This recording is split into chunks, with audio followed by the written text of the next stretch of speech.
Hi mga kaminang! Magluluto tayo ngayon ng isang soup.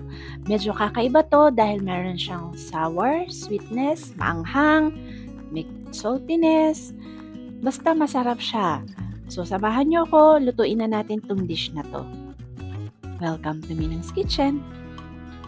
Una muna natin gawin yung ating wonton. So dyan meron na tayong pork giniling. Samahan natin ng hipon, tapos hiwain nyo lang na maliliit.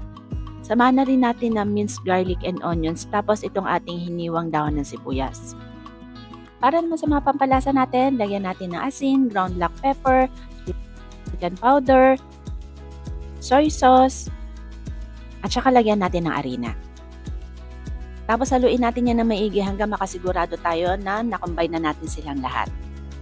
Ito namang wonton natin, pwede nyo na yan gawin ahead of time. Para kung gusto nyo magluto ng soup, meron na kayong readily available. Store lang natin yan sa freezer at magtatagal yan ng 2 weeks to 1 month basta nasa freezer. After natin siya, pwede na tayo magbalot. Ito namang ating mga wrapper, mabibili nyo naman yan sa supermarkets. Maglagay tayo ng kalahating kutsarita ng mixture dito sa ating mga wrapper. Then, yung mga sides, lagyan nyo ng water para ma-seal natin tong ating wonton. Tupiin niyo ng pa-triangle katulad yung nakikita dyan sa video. Then, tupi-tupiin nyo na parang pleats para mas ma-sealed, ma-secure pa natin ng maigi yung ating filling dun sa wonton. Ulitin nyo lang yung lahat ng proseso na ginawa natin hanggang maubos nyo yung ating mixture. Ito mga wonton natin, kapag naluto nyo naman na yan, kung gusto nyo ng ganyan lang, pwede nyo naman yan ulamin. After natin mabalot yan, pwede na tayong magluto nung kakainin natin. Para mamaya ready na siya kapag naluto na natin yung soup. Dito nagpakulo na ako ng tubig. Kapag kumulo na, ilagay na natin isa-isa yung ating mga wonton. Lutuin natin yan ng mga 10 to 15 minutes or kapag nakita nyo lumulutang na, ibig sabihin luto na. Ito naman yung mga bok choy natin.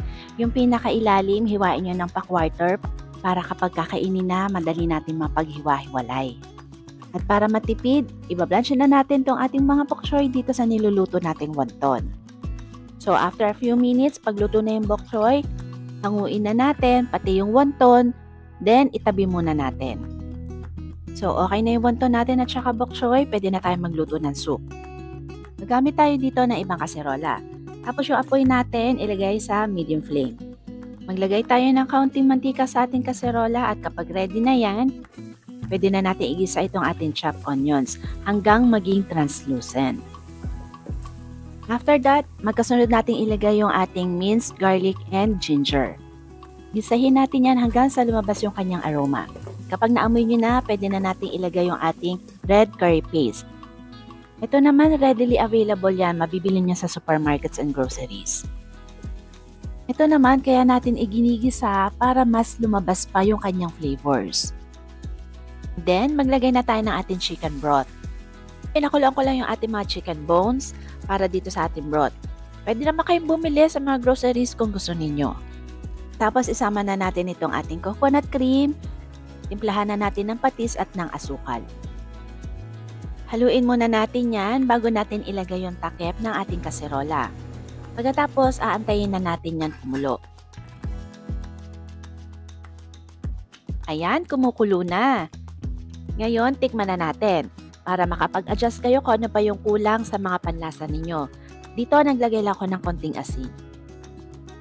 Katapos, haluin na natin yan. Kung sa tingin ninyo okay na yung lasa ng broth ninyo, patayin nyo na yung apoy.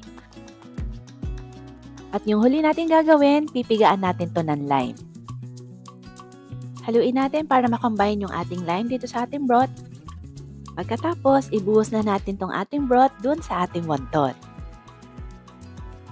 At para maganda yung ating plating, ilagay na natin sa ating bowl itong ating bok choy at ihilera na natin yung ating mga wontons. Pagkatapos, buhusan na natin itong ating mainit na broth.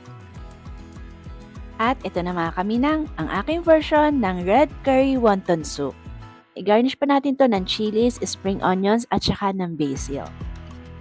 Kaya kung gusto mo pa ng mga ganitong recipes, don't forget to subscribe to Minang's Kitchen channel.